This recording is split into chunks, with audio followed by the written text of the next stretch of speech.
Welcome दोस्तों। चलिए आज आपका एक नए टॉपिक के साथ में आपका है आरंभ कर रहे हैं। जो टॉपिक है आपका उच्चतम न्यायालय, जिसको इंग्लिश में बोलते हैं सुप्रीम कोर्ट। ठीक है, तो देखिए आपका यहाँ पे सारा का सारा पॉइंट है। पॉइंट की विशेषता हम लोग समझते हुए आगे निकलते जाएंगे। सबसे पहले अनुच्छेद 124। ठीक है, अनुच्छेद 124 में क्या मिलता है? सुप्रीम कोर्ट का गठन, यानी उच्चतम न्यायालय का गठन जो आपका है संविधान के कितने में वर्णित है? कितने अनुच्छेद में वर्णित है? तो अनुच्छेद 124। ठीक है, पहला पॉइंट आपका क्लियर। एग्जाम में आपका है, बहुत बार एग्जाम में क्वेश्चन पूछ दिया गया है कि संविधान के किस आर्टिकल में आपका है कि सुप्रीम कोर्ट का गठन का उल्लेख मिलता है? तो इसका आंसर होगा आर्टिकल 124। ठीक है, अनुच्छेद 125। अनुच्छेद 125 में कहता है सुप्रीम कोर्ट के मुख्य न्यायाधीश एवं अन्य न्यायाधीश का वेतन। ठीक है, अब यहाँ पर बात आती है कि सुप्रीम कोर्ट के मुख्य न्यायाधीश एवं अन्य न्यायाधीश का वेतन। तो सुप्रीम कोर्ट के जो मुख्य न्यायाधीश होते हैं, इसका वेतन वर्तमान में जो आपका है 2,80,000 रुपया। ठीक है, 2,80,000 रुपया। जबकि अन्य न्यायाधीश का जो वेतन आपका है वर्तमान में 2.5 लाख रुपया, 2.5 लाख रुपया मासिक है, जो कि आपका भारत के संचित निधि से दिया जाता है। ध्यान दीजिएगा, आर्टिकल 125 में सुप्रीम कोर्ट के मुख्य न्यायाधीश एवं अन्य न्यायाधीश के वेतन का उल्लेख किया गया है। वर्तमान में मुख्य न्यायाधीश का वेतन जो आपका है 2.8 लाख रुपया, जबकि अन्य न्यायाधीश का वेतन 2.5 लाख रुपये जो आपका है भारत के संचित निधि से दिया जाता है। आगे आपका चलेंगे, नेक्स्ट पॉइंट में चलेंगे इसका गठन, यानी कि सुप्रीम कोर्ट का गठन जो आपका है वह कब हुआ। ठीक है, ये क्लियर हो गया। सुप्रीम कोर्ट का गठन जो आपका है 1950 में हुई। यह भाग कितने में वर्णित है? तो इसका उल्लेख भाग 5 में मिलता है। ठीक है, अगला आपका है नेक्स्ट पॉइंट में आपका है स्थान परिवर्तन की बात करते हैं। तो जैसे कि सुप्रीम कोर्ट का जो प्रधान पीठ है वो वर्तमान में जो आपका है वह नई दिल्ली है। कभी कभी बच्चों को ये क्वेश्चन लगता है कि यह नई दिल्ली के अलावा अन्य किसी स्थान पर ये आपका है कि स्थानांतरित होगा या नहीं। तो यह सुप्रीम कोर्ट का प्रधान पीठ जो आपका है वह नई दिल्ली में है। यह दिल्ली के अलावा अन्य स्थान पर भी इसका स्थानांतरण किया जा सकता है। इसके लिए सुप्रीम कोर्ट के जो मुख्य न्यायाधीश है वह आपका है कि राष्ट्रपति के आदेश के बाद ही आपका है कि स्थान को वह परिवर्तन कर सकते हैं, जो कि यह संविधान के अनुच्छेद 130 में वर्णित है। इसका मतलब आपको ध्यान दीजिएगा, सुप्रीम कोर्ट का प्रधान पीठ दिल्ली में है, लेकिन दिल्ली के अलावा भी आपका स्थानांतरण किया जा सकता है। इसके लिए सुप्रीम कोर्ट के जो मुख्य न्यायाधीश है वह राष्ट्रपति से अनुमति लेंगे, और अगर अनुमति मिल जाएगा तो अनुमति के आधार पर आपका है कि स्थान परिवर्तन कर सकता है। आगे चलते हैं हम लोग सुप्रीम कोर्ट के जो न्यायाधीश होते हैं।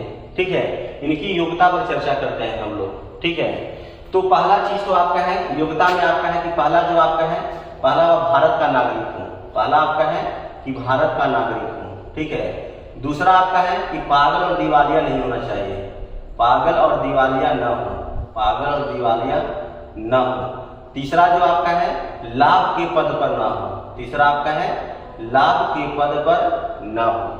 चौथा आपका कहता है न्यूनतम उम्र सीमा का कोई प्रावधान नहीं है, न्यूनतम उम्र सीमा का कोई प्रावधान नहीं है, जबकि अधिकतम उम्र सीमा जो आपका है वह 65 वर्ष है। ठीक है, सुप्रीम कोर्ट के न्यायाधीशों के लिए न्यूनतम उम्र सीमा का संविधान में कोई उल्लेख नहीं है, जबकि अधिकतम उम्र सीमा का जो आपका है वह 65 वर्ष की आयु का प्रावधान रखा गया है।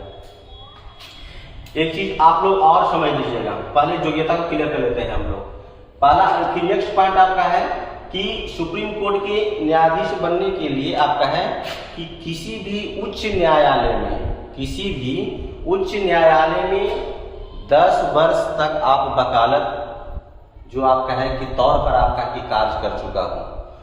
फिर उसके बाद में है नेक्स्ट पॉइंट आपका छठा पॉइंट है कि किसी भी उच्च न्यायालय या अन्य न्यायालय में कम से कम 5 वर्ष तक जो आपका है वह न्यायाधीश के पद पर कार्य कर चुका। ठीक है, इसको फिर से आराम से फिर से बारीकी से योग्यता को समझिए। पहला भारत का नागरिक हो, दूसरा पागल और दिवालिया न हो, तीसरा लाभ के पद पर न हो, चौथा न्यूनतम उम्र सीमा का कोई प्रावधान नहीं है, जबकि अधिकतम उम्र सीमा 65 वर्ष हो। पांचवा जो आपका है किसी भी उच्च न्यायालय में या अन्य न्यायालयों में 10 वर्ष तक आपका है कि वकालत कर चुका हो और 5 वर्ष तक न्यायाधीश के पद पर कार्य कर चुका हो, तो ऐसे व्यक्ति को सुप्रीम कोर्ट के न्यायाधीश के पद पर आपका लाया जा सकता है। ये थी योग्यता। अब आपका है कि नियुक्ति। तो ध्यान दीजिएगा, एक चीज और आपको जान लीजिए, संविधान में सुप्रीम कोर्ट के मुख्य न्यायाधीश का उल्लेख जो आपका है वह नहीं मिलता है। संविधान में सुप्रीम कोर्ट का मुख्य न्यायाधीश का उल्लेख जो आपका है वह नहीं है, लेकिन ये चीज वर्णित किया गया है कि अन्य न्यायाधीशों में से एक न्यायाधीश को राष्ट्रपति मुख्य न्यायाधीश के पद पर नियुक्त कर सकता है। ठीक है, चलिए आगे आपका है नियुक्ति का। अब क्वेश्चन पूछेगा कि सुप्रीम कोर्ट के मुख्य न्यायाधीश हो या अन्य न्यायाधीश हो, इसकी नियुक्ति कौन करता है? तो सुप्रीम कोर्ट के मुख्य न्यायाधीश या अन्य न्यायाधीश की नियुक्ति जो आपका है वह राष्ट्रपति करता है। कौन करता है? राष्ट्रपति करता है। और शपथ जो आपका है वह किसके समक्ष लेगा? सुप्रीम कोर्ट के मुख्य न्यायाधीश या अन्य न्यायाधीश जो होते हैं वह शपथ किसके समक्ष लेते हैं? तो यह भी जो आपका है वह राष्ट्रपति के समक्ष लेगा।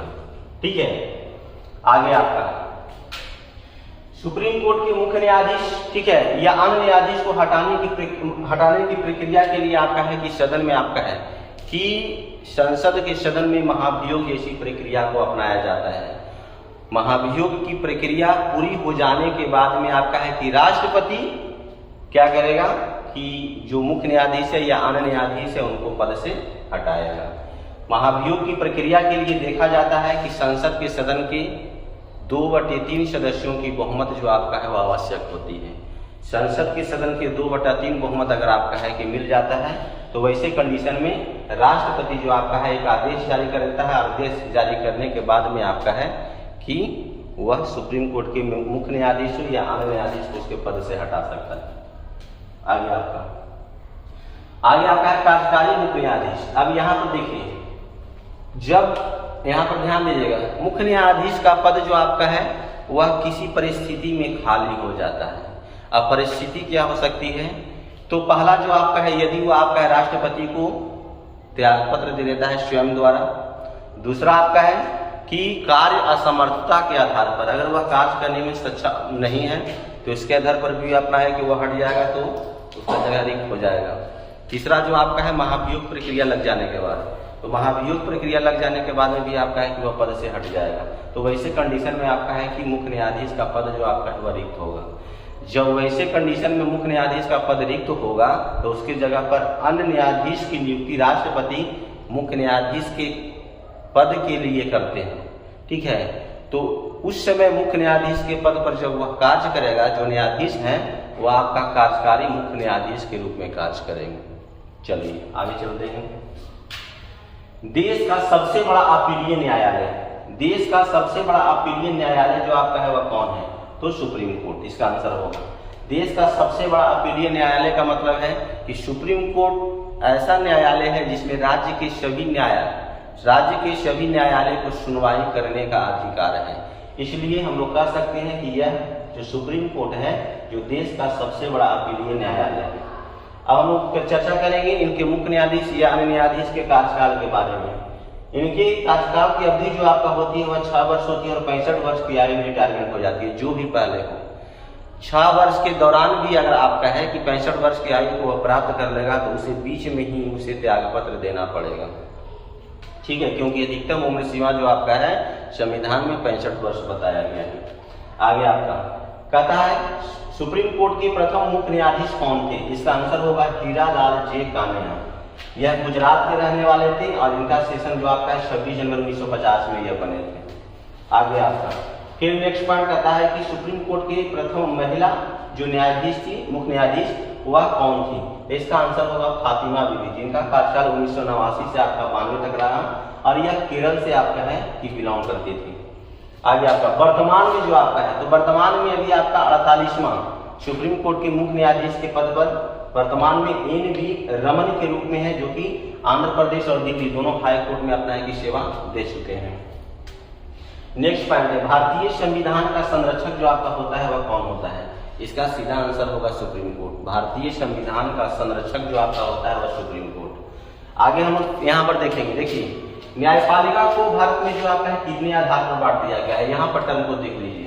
तो न्यायपालिका को जो आपका है वह लेवल के आधार पर जो आपका है, क्रम के आधार पर जो आपका है, इसे 5 टर्म में बांट दिया गया है। सबसे ऊपर जो आपका होता है वो उच्चतम न्यायालय यानी सुप्रीम कोर्ट, फिर आपका उच्च न्यायालय, फिर आपका है व्यवहार न्यायालय जिसे सिविल कोर्ट बोलते हैं, मुंसिफ न्यायालय हो गया, सरपंच हो गया। अब ये देखिए यहाँ पर यह कैसे कैसे कार्य करता है। सरपंच जो काम करता है वह ग्राम पंचायत स्तर पर कार्य करता है। मुंसिफ न्यायालय जो आपका होते हैं जिला में अनेक होते हैं, व्यवहार न्यायालय जो कि जिला में एक होते हैं, उच्च न्यायालय हाई कोर्ट जो कि राज्य में एक होते हैं। प्रत्येक राज्य का हाई कोर्ट जो आपका है अलग अलग है, लेकिन ऐसा नहीं है। कभी कभी ये भी देखा जाता है कि दो जगह राज्यों का जो आपका है वह हाई कोर्ट जो आपका है एक राज्य के अधीन, एक राज्य के हाई कोर्ट के अधीन होता है। तो ये चर्चा हम लोग करेंगे राज्य के हाई कोर्ट में करेंगे, इसका सारा हम लोग डिटेल है। अभी हम लोग इतना ही जानते हैं कि हाई कोर्ट जो आपका होता है वह राज्य में एक होता है।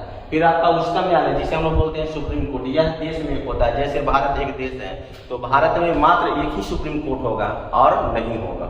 ठीक है, तो आज का टॉपिक जो आपका है हम यही समाप्त करते हैं। आशा करते हैं कि आप लोग, उम्मीद करते हैं कि आप लोग जो आपका है जो भी समझे होंगे परिपूर्ण समझे होंगे। धन्यवाद।